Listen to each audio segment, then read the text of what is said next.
Welcome to the Burton Ballers. Ain't got no time for no stallers, yeah. We are the risers, we're not the fallers. Our channel is growing wider and taller. Yeah, we're here to give you the news about your dear beloved Blues, yeah. So if you like this YouTube channel, like, subscribe and turn on that bell. Yeah. Hi guys, and welcome to another edition of Burton Ballers, yes, and today we do a transfer roundup. transfer roundup.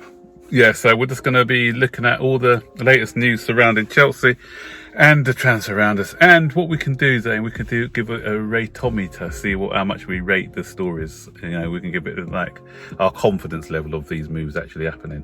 So let's start with the one that everyone else wants to know about, Havertz, because that's the one that gets the most hits on YouTube, I think. And before that, don't forget to like this video, subscribe to the channel, and turn on all post notifications so you don't miss our video. Correct. Video and comment down below. Yeah. So Kai Havertz latest. I did a video about his late, and not a lot's changed. We are offering 70 million apparently with add-ons. Kai Havertz is actually back in training tomorrow with his team Leverkusen, and that's because they are still involved in the Europa League. And in the meeting tomorrow, when he meets up again tomorrow, he's going to tell them that he wants to move to Chelsea. So the fact that he wants to move to Chelsea, he puts Chelsea in a strong negotiation position. And so I think Chelsea are trying to get the fee a bit lower, and maybe they can because there's no other club in for him. So I put my confidence level of this happening at 99% now. What's yours? 97%. Oh, you've moved up. Moved up to 97. Yeah. So why do vans always come round when we are every time we're doing a video, these vans come on the road, and it's quiet most of the time. Living on a cul-de-sac. But yeah. So the Probably only Liverpool supporters. yeah, disrupting us as usual. So Zane, I think there's only two things that can scupper this move. And the first one is if we don't get into the Champions League. And it's not because of Kai Havertz, because Kai Havertz has already said that he'll join us. He's willing to join us even if we don't make Champions League. But it may be Chelsea's financial policy. They may need to rethink some of the transfers that they want to make if they're not getting that additional 50 to 60 million pounds. But I was seeing on Goal that they said even if we don't make Champions League, we're still going to carry on with our plans of buying players. So we don't know, but that may have a slight effect. And the other thing is if Bayer Leverkusen are not budging on the 100 million euros that they originally asked for, but I don't think that's the case. I think there's going to be room for negotiation. So there's always that 1% doubt, but I'm giving that 99%. So let's feel confident on that one. So the next bit of news, Zane, is the goalkeeping. Who'd you like to be? What goalkeeper? If you had any goalkeeper, which one would you like to see come to Chelsea? I like Oblak. Oblak, yeah. So there's the latest news is that Kepa's unsettled and he wants to go back to Spain. Maybe it's a lot of the criticism he's been getting in the press and by Chelsea supporters and others. Unlike like some people. Yeah, but it's constructive criticism. I'm not on his case all the time. I'm a person who likes to give. I've not got an agenda. Some people have got an agenda against certain players. So no matter even if they got played well, they'll always criticise them. Like Willian, I wasn't his biggest fan, but since lockdown, he's come and he's proved himself. So I was saying, you know what, I'm gonna give him the credit that he deserves. So, but there's some people in social media who are still having a go at Willian, or I don't see how they can after his performances. Oh, they've clearly got agendas. No matter how well a player performs, they'll find some fault with him. But with me, I give it as I see it, and it's clear to see, Zane, that Kepa hasn't over the whole season. Yeah, he's had one or two good games where I remember the game against Watford when he made that great save at the end, and the game against Crystal Palace. But you have to think about those games. You know, goalkeepers are paid to make saves, Zane, and if they are making a lot of mistakes and their mistakes No, are no. highlighted, then yeah. Kepa does not. Wait, so you don't like Kepa because he makes a lot of mistakes? That's a goalkeeper's paid to. So basically, he's better than De Gea because De Gea is literally the same thing, but he makes more mistakes. No, he doesn't. De Gea has the most mistakes in the Premier League, was second most will join. Yeah, but De Gea is not a Chelsea goalkeeper. I'm concerned with who our goalkeepers are. So who do you think better, De Gea or Kepa? De Gea's better than him still. Okay, Kepa's made more mistakes maybe this season, but De Gea he still made some big saves. Even the other day in the cup, he made some mistakes. Yeah, less mistakes. Kepa, yeah, I'm saying De Gea made some mistakes against us, but then he made a couple of big saves against us as well. Kepa's shot per save ratio hasn't been great. So anyway, it's clear that Chelsea are looking at a new goalkeeper. Every day there's another one in the frame. The latest one is that Ter Stegen. They're talking about a Ter Stegen-Kepa swap.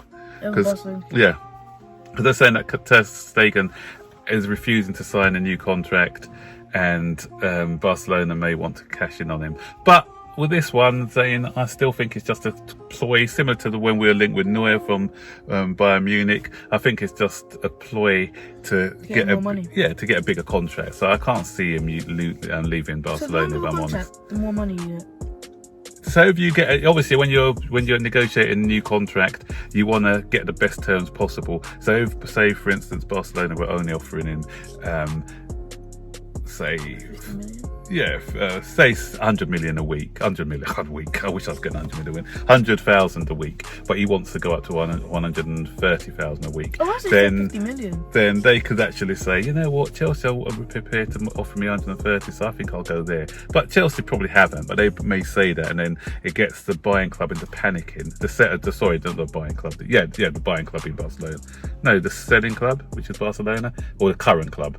Yeah, current club. And then it could get them to be panicking and saying, oh, if Chelsea are going to do that, let me offer something similar. So that's the way that it works sometimes with agents and things. So I think with us being played here, I don't always just, either that or it's just paper talk, because I can't see the Ter Stegen deal happening. Oblak again, we spoke about Oblak. I could only, we'll have to do the buyout clause again. We may wait to see if we're in Champions League and may activate the buyout clause. It depends how much budget we've got to play with after the Havertz deal. Oh, buyout clause. Yeah, we never had. He's 120 million. We explained the buyout clause in a previous video. Other goalkeepers we've been linked with are Henderson. Henderson won't go away. No, the Henderson from Sheffield United, who's on Manchester United's books. We're offering him more money than what Manchester United are offering him, and we're also offering him playing time as well. So Manchester United are still gonna, but with the mistakes De Gea's making that you just mentioned, then maybe they'll think it's good to cash it on De Gea now and have Henderson as their number one goalkeeper. Again, my confidence level. Oh, go confidence level for Ter Stegen for you. Well, is that like 42%? 42. That's generous. I'll say 10. If even that's high for that. And even for the confidence level for this other goalkeeper. No, not Unana. Who were we just talking about? My brain's gone. Oblak. Yeah, I'll give that. Ooh. Because there's a buyout clause and we can, but just the money involved, I'll say 20%. That's my confidence level. Yours? Can't see Chelsea getting like a world-class goalkeeper. About 34%. 34. Unana makes sense because I think he's a fullback apparently, so he's willing to join Chelsea. He's keen on joining Chelsea. So I see Unana at about 60%, 70%. Just 72. Yeah, and there's talk of what's his name? The guy who plays for PSG, Areola. Yeah, because apparently Areola's bought a house in London, and his wife is keen to live in London. So his wife had a picture of them and outside their house in London. So he's currently on loan at Real Madrid, but he's on PSG's books, and he wants to get into the France team for Euros next season. Who's he in talks with though? Chelsea? No, there's talk about him he's linked with Chelsea, and that's because he's bought this house in London. So, but even if we bought a goalkeeper, obviously, what's his name? Caballero's getting on a bit. So we could even buy 2 goalkeepers. So we could buy him and maybe someone like Unana or something, and then they'll be told that they've got to compete for the goalkeeping slot. So not having a number one per se, it's about who earns the gloves who will get in. So you know, we may be after 2 goalkeepers. So, you know, Areola may be a backup to another goalkeeper that we're getting. Who knows? So we'll have to wait and see. But yeah, we've been linked with a lot of goalkeepers. So, guys, let us know which out of all the goalkeepers that we've been linked with, which one you want us to get. Left backs now, and it's another area that we've been linked with a load of players. Then Ben Chilwell, we all know, is kind of priced out of the market, and Brendan Rodgers the other day said, Adam, yeah, he's not leaving. But we heard that in the past where people said they're leaving and then they end up leaving. So, but the money that they want, they don't need to sell. Leicester don't need to sell. They're in a good position financially, and they're not budging on the 80 million. So Chelsea don't want to pay 80 million for him. Just for Chilwell, though. Exactly. I rate Chilwell, but like not 80 million. Exactly. He's not in that 80 million bracket. He's at about 50 million, 40 million. Yeah. So we've been looking at alternatives, and Tagliafico is the one that's really hot news today. In that they say that Chelsea have agreed a £23 million. Look at that, 23 million to 80. That's a 60 million differential there, and for that 60 million we can push that on like the buyout clause for maybe an Oblak or get another central defender for that money. So we've got to be smart, you know. So Tagliafico has been talked about. Tellez is still in the frame, and there's Robin Gosens saying More Liverpool supporters. another Liverpool. Yeah, stop it. Yeah, Robin Gosens. He plays for Atalanta. He's a German guy. A lot of people want Tagliafico. He makes sense. He's a good player. But don't rule out Gosens. You know why, Zane? Why? Because Frank Lampard has already said about our personnel, sometimes we may have to look at getting taller players, bigger players in the transfer window. Because he said, remember when we conceded those goals against, was it West Ham in the set plays, and we conceded a lot of goals at set plays this season, and he said one of the reasons Frank Lampard says because our personnel, our players on the pitch are quite small, so they have to do this zonal mark and they can't do the man for man. Yeah, so I feel like when those corners, like Zuma just cleared it all the time. Yeah, when Zuma's in there. So yeah, because like some of the guys, Alonso's quite tall, isn't he? But Gosens, no, 6 foot Alonso, I think. And Gosens is 6 foot or 6'1", I believe, and he's fast. He's a faster version of Alonso actually. He's similar to Alonso, good in the air, strong tackle, but he's fast. You know, Alonso's slow. So this guy is quick. He's a very quick guy, and so I think that's why Gosens may be he may be the surprise choice actually as defender. He's done well this season because he's had 10 goals. He's been involved in quite a few goals and assists for Atalanta. Yeah, so he's been involved in a lot of goals and assists this season. I think he's scored 10 goals this season from left back, which is good. You know.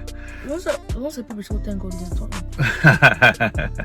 Probably, yeah. Alonso's goal tally would be much higher if we just played Tottenham all the time. Yeah, exactly. Or we took free kicks all the time. Yeah. Love scoring against Tottenham. Well, the airplane is just... Yeah. So again, guys, left backs, which one out of all the ones we've been linked with, who do you want? You know, and why? Yeah. So that's it. And so left backs, goalkeepers, Kai Havertz. So lots to talk about today. So remember to hit that then. Like button, the subscribe button, the notification bell, the share button, and the type of comment. Yeah, okay. And guys, we'll be back later. We're going to be doing another live reaction on our match against Liverpool, our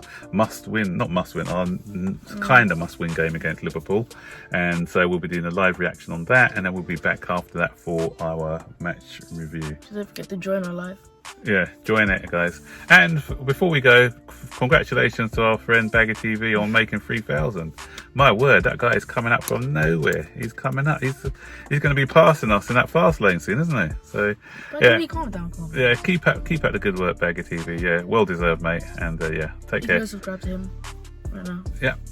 So we'll see you later on, mate. Hopefully we'll be calm and we'll have a good smile on our face because we're getting a beat Liverpool, aren't we? We're going to beat Liverpool. Yeah, come on. Yeah, we'll do it. We'll do it. All right.